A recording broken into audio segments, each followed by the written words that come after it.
personnel. waaw yow no homme de l'année rek kan mooy sa homme de l'année. waaw xam ça c'est très délicat. C'est délicat mais je pense que. ñu ngi observé ñu ki marqué année bi. ñu bëri dinañ comprendre ne su ma choisir homme de l'année maa ngi choisir suma papa déjà en premier. mbokk ko ñaanal gudd fan. parce que j'ai un papa extraordinaire. Machallah. Qui même à son âge tey continue de nous montrer que valeur dafa am solo. parce que ci li ma nekk nii aussi mu ngi ma ciy dooleel di ma ñaanal. di ma ci encourager c'est pas facile. mais je crois que sur le plan politique nga may wax wala public. l'homme de l'année ça va être Ousmane Sonko. parce que je crois que bu ñu defee ci moom tànneef ba def ko sunu candidat c'est pas pour rien. Il symbolise l'homme de l'année 2023 pas parce que dafa nekk juste un homme politique. mais c'est parce que de par taxawaayam il a su montrer de la grandeur de la générosité il m'a beaucoup appris en tout cas man voilà, Ousmane Sonko. Il m'a beaucoup appris en politique parce que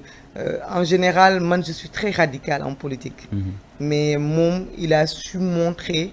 que de temps en temps il faut savoir être flexible il faut savoir être dur dans ses principes fixe boo amee principe nga taxaw ci mais nga bañ a ne quand tu en as raison on a raison. Compagnonnage bi ñu def biir Yewwi ça m'a beaucoup appris parce que beaucoup peut-être xamuñu ko voilà bu ñu bëri xamuñu ko mais da ngay gis ne moom même quand il a tort soo ko convaincre il change de position c'est pas un homme têtu loolu ay qualités yu ñu mën a jàng ci politique la mais surtout li ma gën a marqué ci moom mooy son amour et sa détermination pour le Sénégal.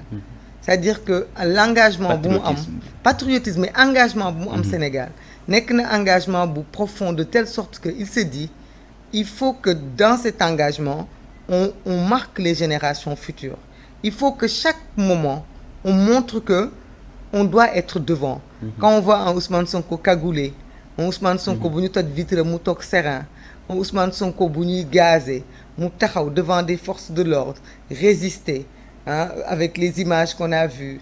quand on va Ousmane Sonko en Casamance avec les femmes du bois sacré en communion avec ces femmes en communion avec ces jeunes quand on l'a vu faire le chemin de la liberté en rentrant jaar ci àll bi avec le borom clando bi wàcc loolu lépp xew na fi c'est vrai tous ces épisodes qu'il a vécu et pour son engagement pas il aurait pu yónnee nit ñi ñu di ko def mais il l'a fait lui il l'a fait lui bi muy génn cité kër góor gi ñu koy gazé Mbacké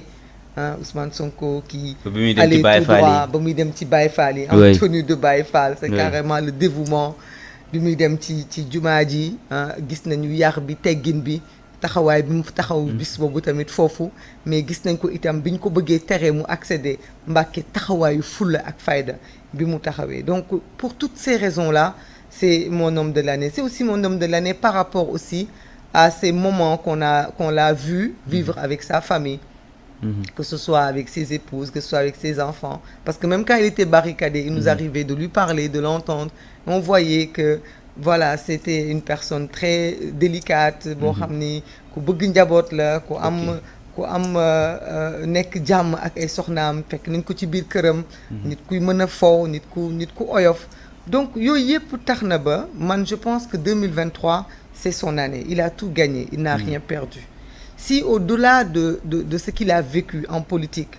il est admis à être candidat pour le Sénégal ce sera une victoire de la détermination ce sera une victoire de rien céder dafay couronner voilà épreuve yi mu dajal yëpp ça montre que dans la vie nit war na dem jusqu'au bout de ses convictions et je le lui souhaite parce que je considère que jaar yi mu jaar yëpp metti woon na mais à chaque épreuve ba ci muy def nemmeeku tour bi liñ ko fi def ci injustice jàpp ay garde du corps am mais à chaque épreuve il rebondit il se remet debout et il continue il avance sans regarder derrière sans garder de rancune il passe à une autre étape loolu dañ ko war a jàngal sunu génération yi di ñëw jàngal ko sunu xale yi jàngal ko sunu doom et il a gagné parce qu'il a marqué l'histoire politique mais l'histoire du Sénégal tout court su fi yemoon sax tey Ousmane Sonko ne va jamais disparaître dans l'histoire du Sénégal on va écrire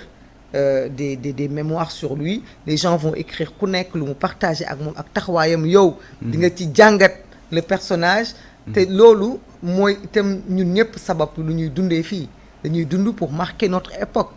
le pouvoir c'est quelque chose mais marquer notre époque c'est plus important on a vu des gens qui ont été au pouvoir aujourd'hui ils sont oubliés à part ceux qui ont lu 1 ou 2 de leurs livres les gens se souviennent pas d'eux mais moom en l'espace de quelques années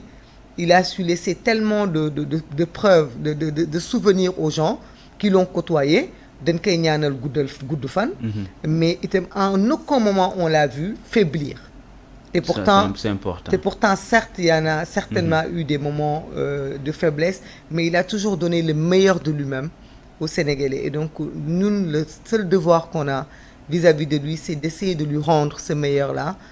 parce que on se dit que tous ces efforts ne peuvent pas être perdus parce que ce serait quand même dommage que le Sénégal et l'Afrique passent à côté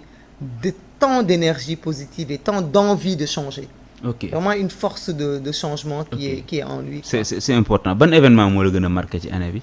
Événement. Événement peut-être. Événement bon 2023 il y en a tellement eu. Il y en a tellement eu. Mais je pense que su ma xoolaatee événement bi ma gën a marqué c'est ce qui s'est passé à Ziguinchor. C'est la semaine ou les 2 semaines yu mu barricade woon. Voilà de barricade de la jeunesse à Ziguinchor. Jeunesse bi defoon ay barricades un peu partout. Waaw ça c'était fort parce que on a vu des jeunes une population déterminée à protéger lu ñu gëm à protéger lu ñu gëm et ça c'était très fort parce que aussi on a vu en face d'eux des policiers qui étaient certainement admiratifs devant ces jeunes-là et qui sont restés stoïques et il n'y a pas eu de grabuge, il n'y a pas eu de mort d'homme, il n'y a que l'histoire qui va retenir que les forces de l'ordre sont capables d'être sereins et que la jeunesse est capable d'être déterminée et que les Sénégalais ne sont pas des ragal comme ñu koy faral di waxee et que Sénégalais du parce que dañ koy fay moo tax mu taxaw fenn parce que pendant des semaines quand même on a vu nit ñi bàyyi seen kër bàyyi seen lépp di fanaan ci ay mbedd daaneel ay garab nekk ci ginnaaw image yi ça reste. C'est vrai, voilà c'est vrai. ça reste c'est pas l'histoire de mais ça reste ça c'est toujours c'est plein d'espoir. nit toll na foofu ci sécurité nit garder ko yooyu yëpp vraiment c'était fort hein. Voilà Sénégalais yi taxaw ay jeunes ay mag ay jigéen yu taxaw wone ni ñoom Sénégal jaral na leen ko voilà et que gëm-gëm kii injustice lay dund jaral na leen ko et ça c'est fort et je dis nañ ci jàngat nit soo gëmee dara faut te donner les moyens nga taxaw ci li nga gëm. ok parce que loolu kese nga am. li nga gëm ndax li nga gëm moom lu la ci mënti fekk ci àdduna yow tu es serein avec ta conscience. donc ça c'est une image qui m'a en 2023 nee naa il y a tellement de choses donc du ma ko gaaw a fàtte parce que je ne dormais pas. On était tellement tendus. da nga doon toog toute la nuit di veiller.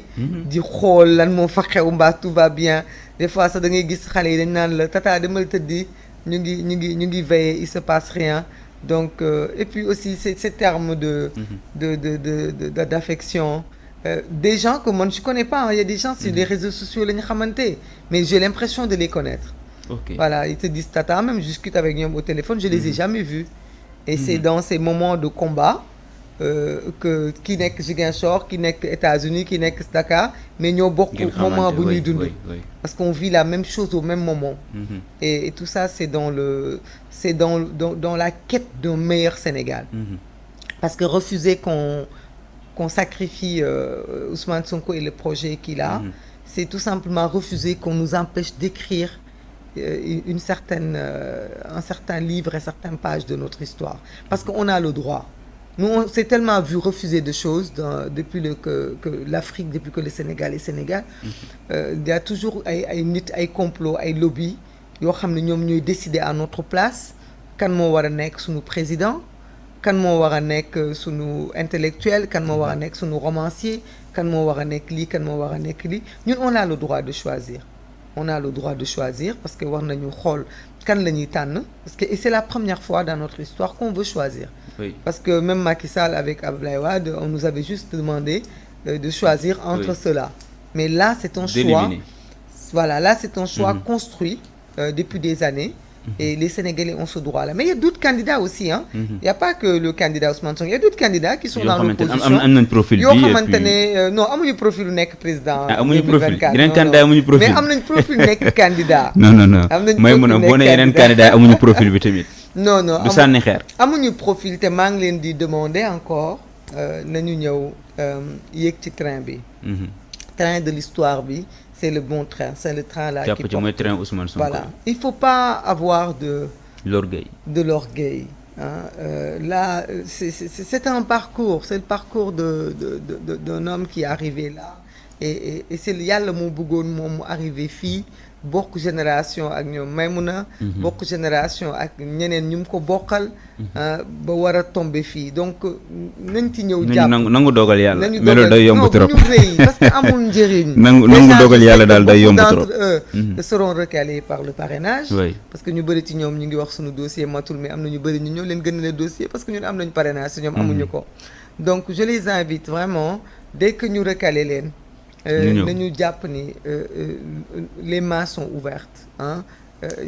on n'est pas là nous pour faire des parce que il faut pas surtout pas pour que beaucoup d'entre eux ñu def l'erreur d'aller rejoindre le camp d'en face parce que il y a des mallettes là-bas où il y a des propositions j'ai vu Amadou Ba proposer à des gens suñu faloo di ngeen jot seen ay kër dëkk bi kenn du ko tong-tongee c'est fini jeex na non jeex na mënoon taxaw loo moomul yow yaa moom kër yi suufu sénégalais yi ñoo ko moom barki démb ngeen dem fin d'Angleterre nangu seen ay suuf octroyé ko ay nit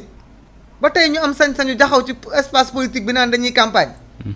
tey ngeen bëgg taxaw ci espace politique bi di promettre ay nit naan leen suñu gagné di ngeen jot seen ay kër mais li ngeen di joxe moomu leen ko c'est les générations futures ñoom ñoo ko moom xale yi juddoogul ñoom moom suuf yooyu dañ leen ko war a préserver bàyyi leen ko fi pour ñoom bu ñu juddoo ñu fekk ko fi mun leen jël réew mi yëpp tong-tongee ko séddoo ko c'est fini loolu mënatul am il faut surtout pas qu'ils commettent l'erreur d'aller rejoindre ces camps verts là propice parce que ñooñu bu ñu daanoo dañ leen di yóbbaale te nag fii ku fi ànd ak le régime est-ce que amuñu nar a yóbbaale pare amuñu dem ba pare en tout cas ku dem ba foofu moom ba daanu ba nërmeelu ba yeboo nga resté doo ñëwaat transhumance moom ñun bokk na ci li ñu nar a xeex on considère que la transhumance va commencer là où le régime a fini. non mais ñoo ngi dégg ñu naan am na ñoo xamante ne mën nañ liggéey ak régime bu ne parce que seeni loxo set na. ma ne ku fi ànd ak régime bi ba mu perte booy boo nga xam ne fii doo ñëwee doo fi am place. ci ginnaaw ngeen koy yóbbu. c'est le moment ba du question sax ginnaaw da nga du fi am place. nanaa xale yi nañu préparer seen liste bind. fii ku bëgg ñëw. même opposition bi. opposition keneen na ci yem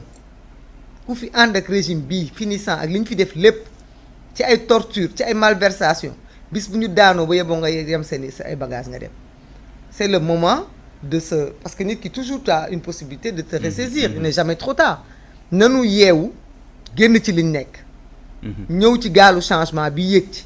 mais munoo ñoo combattre xeex ñu ba ëllëg gaañ yi wëlbati carte bi après nga wutaat beneen buntu foo jaar politique nag tout est possible loolu jar na c'est pas présidente c'est pas moi qui loolu jar na bàyyi xel déception ci année bi